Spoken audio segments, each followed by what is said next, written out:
I was going to say badusi, but I can't say that on the TIFF interview. Pony, I'm very excited that you're here. Thanks for having me. You do have a really strong background as an actor. So how have your experiences as a performer informed your approach as a filmmaker? I think for me, you are a better director the more you know about everything else going on around. So specifically with acting, I think it gives me kind of a good leg up as a director, because when I'm speaking to an actor, I can understand what it feels like to be in that position where it's kind of like you're wearing clothes that don't fit you right, everyone's touching you and doing your makeup, your like microphone wires there, it's a little bit stressful. So I feel like as a director, I like to kind of, have empathy towards that actor and go, I know how you're feeling, we have a shared language, we have a shared vocabulary, and I can connect with them in a way that maybe someone who's never been in front of the camera can. I feel like that needs to be happening more. Definitely Yes. like directors advocating and like really understanding the position as an actor, Yeah, totally. So- Because being an actor is really hard. And I feel like a lot of the time you are outside in Hamilton in the middle of the night and it's like so cold and you haven't been able to pee for so many hours. So to have a director who understands what being on the other side is, I think is important. And I think it makes you a better actor to have also been a director, because then you can kind of do the same thing and understand your framing or maybe where a light might be or what the technical aspect of things might be. So those two roles definitely feed into and support one another. Yeah, for sure. Speaking of acting, you worked closely with Ellie Moon, who wrote and stars in the film. What was your process of collaboration like, and how important was it to build trust as you were telling the story? So I met Ellie initially, I think, during the pandemic on Instagram, and we sort of connected through some of her other works, through some of her earlier film works, and we ended up making a short film together. So that was kind of a nice introduction, I guess, to understand how she worked and how I worked and how we might work together on it. And I think it's kind of a unique position to direct someone who also wrote the material that they're acting, because she has an understanding of the scope and the story that goes far beyond just who her character is, but rather she's looking at the entire film. She's created this, like these characters, she's created this world. So I think the collaboration was really important because she was able to kind of give me intel as the writer and the actor that I might not necessarily understand from the outside. And then I could do the same back from her and say, I totally understand where you're coming from. This is the big picture. How do we put these two ideas together and make something really great come out of it? Yeah, that's so beautiful. Honestly, like... Thanks, Jasmine. Of course.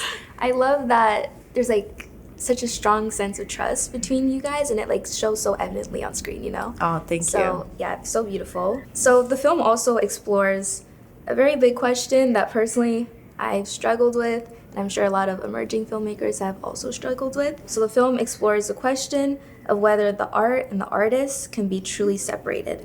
So how do you personally engage with that idea in relation to your own creative work? I think it's really difficult, and I see where you're coming from, especially as like a young filmmaker. You're so often told that you can only write what you know. That's kind of the classic thing, which I think sometimes is good because it means you get really interesting stories about people's identities. But then sometimes it does really put people in a box where you go, okay, well, if I'm 22 and I've lived in the same place my whole life and I've only experienced this to a certain degree, you're maybe selling yourself short by just being able to tell that story rather than like bigger and brighter things. So I don't think necessarily an artist's art has to be super personal to them. I think you can take something personal to you and then maybe blow it up and expand it and go, what does this look like on a massive scale rather than a micro one?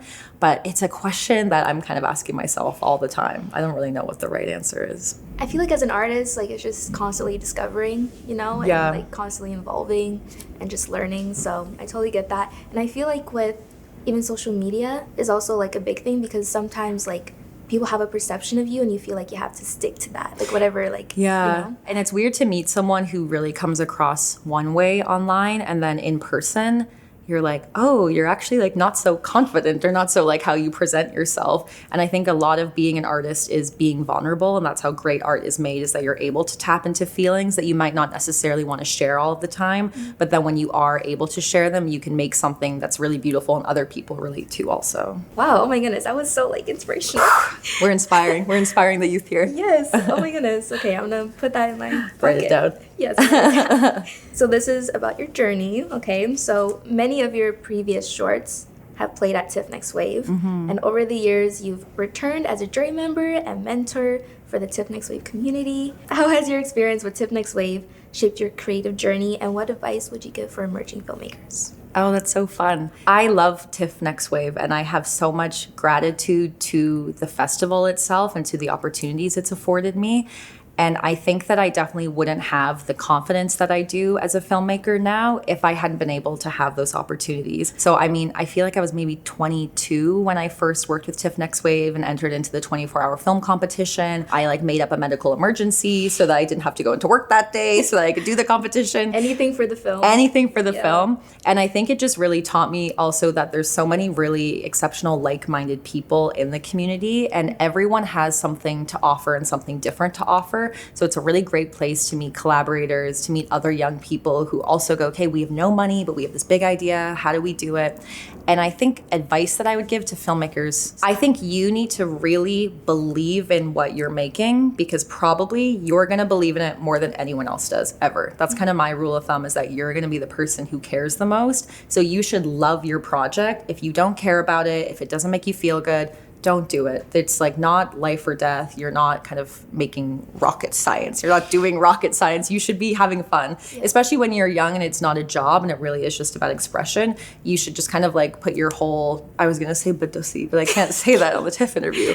You should say that. You should really put your whole heart into it and make it something that is as important to you as you can, because that will really come across when other people watch your work. Also, like, I know a lot of young filmmakers, including myself, it's really hard getting that no constantly in that cycle. Yeah. You know, it's tough. Yeah. So, like, what would you, like, some advice about, like, you know, hearing those no's and, like, still persisting in your passion? I think it's important to accept rejection and to kind of go, this is actually making me better.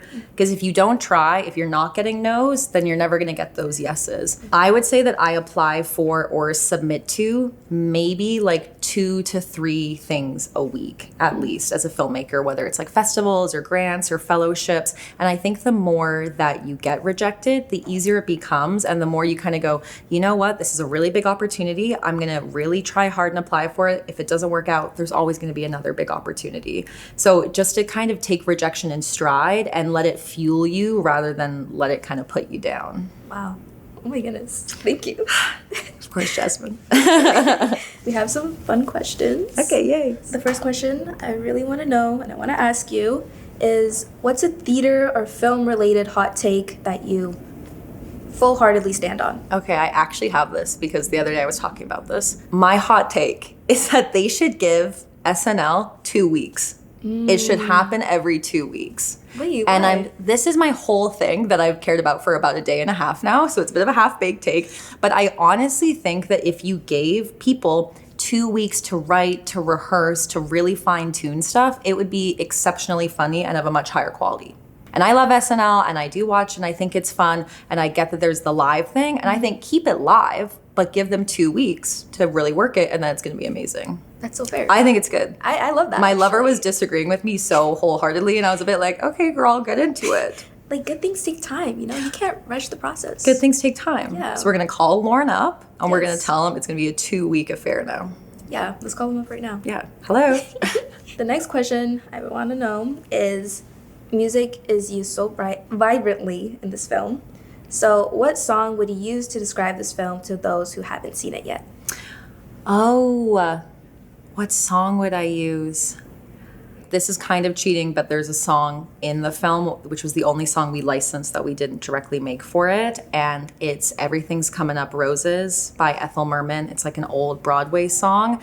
I would say that song kind of encapsulates what the film is, where it's kind of like, life is crazy, stuff might really suck, but you can always find beautiful things. Everything's going to come up roses if you kind of believe it. That's beautiful. Thanks, Okay. Jasmine. You're my best friend.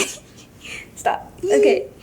Wait, you guys had songs made for the film? Like music made for the film? Yeah, so okay. a really dear friend of mine, their name's Nora, they're a composer, and they've composed most of the music for my short films, and this was their first time doing a feature-length soundtrack, and it was my first feature, so they made every other track you hear except for that very last track at the end of the movie. Dang. Yeah, they're really talented. They ate it up. Oh, they did. They did, most definitely. Last question is, what's an on-set memory that still stands out for you? Let's just lingering in your mind to this day? No spoilers, but in the movie, someone does fall from a great height. And we were having a lot of difficulty figuring out how to do that on such a limited budget and without the, we didn't really have stunt people. We didn't have green screen and CGI. So we built like a fake person by duct taping someone and making a mold of them and then stuffing it with like weights and sandbags. We put a mannequin head on it and then we dressed it. And we threw it off the balcony to get the shot. And it was something that we were really stressed out about. But the first time that we did that and it worked and we watched it back, everyone on set kind of paused for a second and was like, oh my God, that's sick. And it was just so exciting and it really kind of invigorated the crew. And it was a really nice moment of everyone working together. Oh, I love that. Yeah. I love like the process of like filmmaking when like you do the most like craziest like building things and like getting really scrappy. Yeah. Like I feel like that process is just like the best, so fun. Yeah, exactly. That's the whole point of indie filmmaking is that you should just be with your friends putting stuff together and then when it works, it's awesome. It's like candy. Yeah, it's so good. Yeah, wait, speaking of indie filmmaking, how is that like, I guess like collecting crew, like is it more of like people that you've collaborated in the past and like friends, like just like coming together and like I think it depends on the role. Like I have some people who worked on this film in particular who I love working with, like my friend Jonah, who does all of the sound recording on set. He's done everything I've ever shot since my like first film right out of university. So I have certain people who I love to always work with, and if they're available and I can get them, I scoop them right back up. But it's also really exciting to meet new people. Like our first AD and script supervisor is this really great woman, Emma, who I just found from Instagram, from me posting and being like, anyone kind of want to do this job? I interviewed a couple of people, but then to meet someone who you really connect with and you go, oh, you're going to be so good at this job, and then when they are, you kind of have a lifelong friend and collaborator. Yeah, it's sort of like you're building, I've never seen a Marvel movie, but whatever the team is called, what's the team called? The Avengers? Yeah, it's like building the Avengers of indie filmmaking where you're like, hey, that weird girl does costume, she's cool. We'll get the kind of freaky art person in here, we'll get the cool DP guy, and then you sort of just like build this team that way. Yeah, and I think it's also like, from what I've heard, is also because you're on long hours on set. It's about like people you actually, you know what, you want to be around them. You like talking to them. So it's always you're in someone's living room at 4 a.m. and you're like so tired and you haven't peed in so long. I keep saying you haven't peed. It's like you can pee when you make the movie, but you really need to find people who you vibe with because you're gonna be at your worst kind of physically, health-wise, emotionally. You want someone that can be in the room and you can look at each other and go like, okay, we're gonna work together, we're gonna get through this thing, and we're gonna make something awesome out of it. Well, those are all my questions, but yay, thanks, thank Jasmine. you so much. This was so wonderful. Thanks for having me. Congrats again. Thank you. Thanks, Jasmine.